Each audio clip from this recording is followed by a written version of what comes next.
আমার স্ত্রী শিখা ওর কলেজ লাইফের বন্ধু শাওনের সাথে সহবাস করছে। জানালা দিয়ে রুমের ভেতর তাকাতেই দেখি একই অবস্থা। কাল আমার স্ত্রী শিখার জন্মদিন, তাই একটা শাড়ি কিনে বাসায় আসলাম। বাসায় এসে দেখি রুমের দরজা ভেতর থেকে লক করা। আমি ওকে ডাক দিব, তখনই আমার মনে হলো ভেতর থেকে কিছু শব্দ ভেসে আসছে। শিখা কি যেন বলছে, কেমন যেন একটা শব্দ যা আমি স্পষ্ট বুঝতে পারছি না। এবার আমি ওকে না ডেকে জানালার কাছে গেলাম। জানালা খোলাই ছিল। আমি জানালার কাছে গিয়ে যা দেখলাম তা তো জানেনি। ওকে ওই অবস্থায় দেখে আমার সারা শরীরে বিদ্যুৎ খেলে গেল। আমি তাড়াতাড়ি বাসার বাইরে চলে এলাম। রাস্তার পাশে একটা বেঞ্চে বসে পড়লাম। আমার সারা শরীর দিয়ে ঘাম ঝরছে, হাত পা অবশ হয়ে আসছে। ওর জন্মদিন নিয়ে আমি অনেকটা এক্সাইটেড ছিলাম, কারণ যে দিনে ওর জন্মদিন ঠিক একই তারিখে আমাদের বিবাহ বার্ষিকী, আর এটা আমাদের প্রথম বিবাহ বার্ষিকী, তাই আমি বেশি এক্সাইটেড। কিন্তু এইমাত্র যা দেখলাম তাতে আমার সমস্ত আনন্দ মাটিতে মিশে ধূলিসাৎ হয়ে গেছে। হারিয়ে যাচ্ছে স্বপ্নগুলো, যে স্বপ্নগুলো ছিল খুব সাজানো গোছানো। দুটি মন একাকার হয়ে এই স্বপ্নগুলো বুনেছিলাম। আমার আজ ভাবতে কষ্ট হচ্ছে, এই কি আমার সেই শিখা যে আমার হাতে হাত রেখে বলেছিল, আমি শুধু তোমার সূর্য,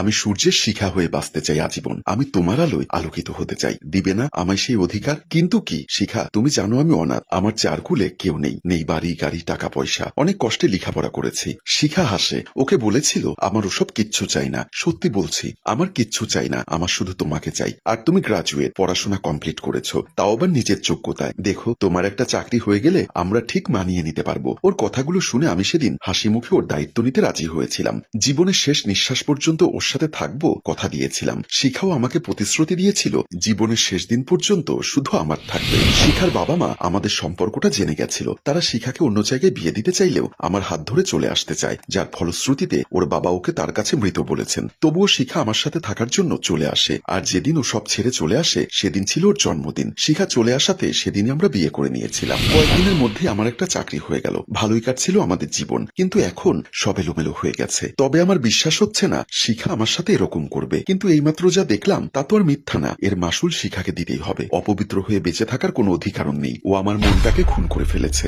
আমিও মেরে ফেলবো ওকে। না, শুধু ওকে নয়, ওর বেস্ট ফ্রেন্ড শাওনকেও। আগে ওকে তো মারি, তারপর না হয় আমিও মরবো। কারণ এত কষ্ট করে বেঁচে থাকার কোনো ইচ্ছাই নেই আমার। আমি বাসা থেকে বের হয়ে এসেছি 10টার সময়, এখন প্রায় 11টা বেজে গেছে। তার মানে আমি 1 ঘন্টা ধরে এখানে বসে আছি। না বসে থাকলে চলবে না। হ্যাঁ, ওরা যেমনটা করেছে ঠিক তেমনই আমি ওদের প্রাপ্য ফিরিয়ে দেব। আমি বাসার সামনে আসতেই দেখি শাওন মাত্র বাসা থেকে বের হচ্ছে। না, আমি আর পারছি না। ও সাজা না পেয়ে চলে যাবে, এটা হতে পারে না। আমি একটা গাছের আড়ালে লুকিয়ে গেলাম আর চারিদিকে চোখ বুলিয়ে দেখতে লাগলাম কিছু পাই কিনা। একটা লাঠি দেখতে পেলাম। ওদিকে শাওন বাসার গেট থেকে বেরিয়ে গেছে। আমি লাঠিটা তুলে ওকে পেছন থেকে শরীরের সব শক্তি দিয়ে একটা বাড়ি মারলাম ওর মাথা বরাবর। শাওন অজ্ঞান হয়ে পড়ে গেল। আমি শাওনকে নিয়ে গেলাম একটা বিশাল জঙ্গলে। সেখানে গিয়ে দেখলাম এখনো শাওনের জ্ঞান ফেরেনি। আমার জন্য ভালোই হলো। ওর জ্ঞান ফিরলে বাঁচার জন্য অনেক চেষ্টা করতে পারে। এই সেই লোক যার জন্য আমার শিখা আমার সাথে বেইমানি করেছে, যাকে মনে করে শিখা আমাকে দেওয়া সব কথা ভুলে গেছে, আমাকে ধোকা দিয়েছে। আমি ওকে কিছুতেই বাঁচতে দিতে পারি না। এবার হাতে সেই লাঠি দিয়ে ওর মাথায় কয়েকটা বাড়ি দিলাম গায়ের সমস্ত শক্তি দিয়ে। শাওন ছটফট করতে লাগলো, কিন্তু কিছু বলতে পারছে না, আর ছুটতেও পারছে না।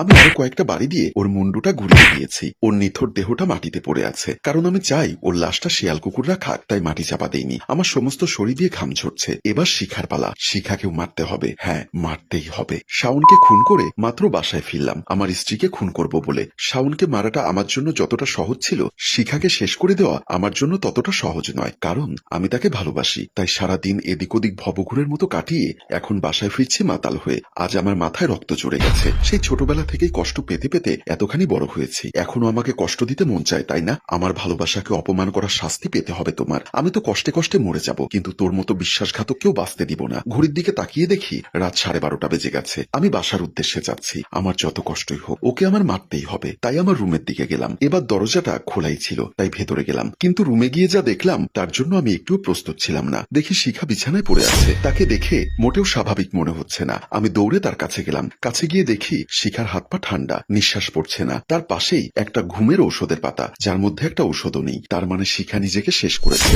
না, এটা হতে পারে না। ও নিজেই এমনটা কেন করলো? আমি তো নিজ হাতে ওকে ওর প্রাপ্য ফিরিয়ে দিব। আমাকে এইটুকু অধিকার কেন দিল না শিখা? হঠাৎ আমার টেবিলের উপর চোখ পড়তে দেখলাম একটা কাগজ। নিশ্চয়ই সুইসাইড লেটার হবে। আমি দাঁড়িয়ে টেবিলের উপর রাখা কাগজটা হাতে নিয়ে পড়তে লাগলাম। সূর্য, তুমি আমাকে মাফ করে দিও। আমি তোমার সূর্যের শিখা হয়ে বাঁচতে পারলাম না তোমার আলোয় আলোকিত হতে। নিষ্ঠুর জানোয়ারটার জন্য। আজ আমার জন্মদিন ছিল। আমি অনেক আশা নিয়ে রুমে বসে বসে ভাবছি, নিজেকে সুন্দর করে সাজাচ্ছিলাম তোমার জন্য। তুমি কখন আসবে, তারপর আমাকে নিজের হাতে শাড়ি পরিয়ে দিবে, কপালে একটা টিপ পরিয়ে দিবে, সারা রাত জেগে তোমার সাথে গল্প করব, সকাল হতেই আমরা ঘুরতে বেরোবো। এগুলো ভাবছিলাম, তখনই বাসার কলিং বেল বেজে উঠল। আমি গিয়ে দরজা দরজাটা খুলতেই দেখি, শাওন তুই এত রাতে? হ্যাঁ, কাল তোর জন্মদিন, তাই সবার আগে উইশ করতে চলে এলাম। কিন্তু আমি তো প্রথম উপহার তোমার কাছে আশা করেছিলাম, তাই ওকে তোমার কথা বলতেই বিভিন্ন অজুহাত দেখায় ওর গিফট নেওয়ার জন্য, আর আমার জন্য কেক কাটতে চায়। আমার কাছে অনেক রিকোয়েস্ট করলো, বন্ধু বলে আমিও না করলাম না। আমি ওরানা কেক কাটতেই আমাকে খাইয়ে দিল। কেক খেয়ে আমার কেমন যেন লাগছিল, সেটা ওকে বলতেই শাওন আমাকে ধরে বেডরুমে নিয়ে গেল আর দরজাটা বন্ধ করে দিয়ে বিছানার কাছে নিয়ে গেল।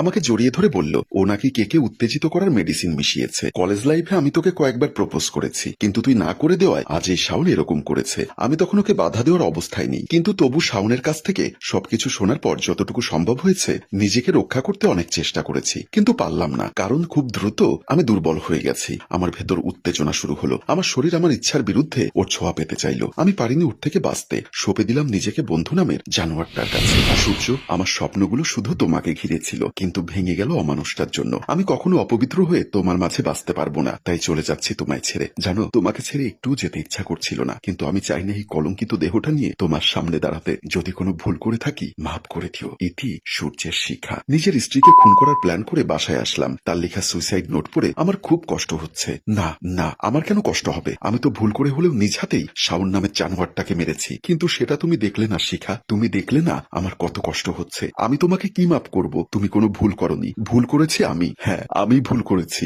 অনাথ হয়ে জন্ম নিয়ে, ভুল করেছি তোমায় ভালোবেসে। যে ভুলের জন্য আজ আমাকে একা করে চলে যেতে হয়েছে তোমাকে। বড় ভুল হলো, তোমার সাথে অন্য কাউকে দেখে নিজ হাতেই তোমায় মেরে ফেলতে চেয়েছি। এতগুলো ভুল করে আমার বেঁচে থাকার কোনো অধিকার নেই শিখা। আমি আসছি শিখা, আমি আসছি তোমার কাছে। চিৎকার দিয়ে আমি উঠে বসে গেলাম। এ কি, আমি তোমার বিছানায় বসে আছি? তাহলে এতক্ষণ কিভাবে কি হলো? ঠিক তখনই শিখা দৌড়ে এসে বলল, কি হয়েছে তোমার? আমি অবাক হয়ে বললাম, শিখা তুমি বেঁচে আছো? কিন্তু তুমি তো নিজেকে শেষ করে দিয়েছিলে। শিখা অবাক হয়ে বলল, আমি কেন নিজেকে শেষ করতে যাব? আমি তো বেঁচে আছি। আজ আমার জন্মদিন না, আমার গিফট কোথায়? আজকে কিন্তু রান্না করতে পারবো না, বাহিরে খেতে নিয়ে যেতে হবে। আমি বললাম, তাহলে শাওনের কি হবে? আমি তাকে নিজের হাতে শেষ করে দিলাম। শিখা বলল, তুমি কি পাগল টাগল হয়ে গেছো নাকি? শাওন সহ বাকি বন্ধুরা বাসায় কেক নিয়ে আসছে, আমাকে একটু আগে ফোন করলো আর বলেছে তুমি যেন অবশ্যই বাসায় থাকো। এখন ফ্রেশ হয়ে নাও, আমি আসছি। কথাগুলো বলে শিখা যেতে চাইলে আমি ওর হাত চেপে ধরলাম, তারপর জড়িয়ে ধরে বললাম, আমি তোমাকে খুব ভালোবাসি শিখা, আমি তোমাকে খুব ভালোবাসি শিখা। শিখা হঠাৎ আমার এমন প্রেম দেখে খুশি হয়ে গেল। আমিও স্বস্তি পেলাম এই ভেবে যে আমি যা দেখেছি সব আমার স্বপ্ন ছিল। স্বপ্ন নয়, বরং দুঃস্বপ্ন বলা যায়। সম্মানিত ভিউয়ার্স, আপনাদের আমাদের আজকের গল্পটি কেমন লাগলো অবশ্যই কমেন্ট বক্সে জানাবেন, আর ভালো লাগলে অবশ্যই আমাদের গল্পটি শেয়ার করে দিবেন। গল্পটির ভাবনা ও পরিচালনায় অভি, ক্যামেরায় শিহাব এবং প্রযোজনায় মঞ্জুর মোর্শেদ। ধন্যবাদ।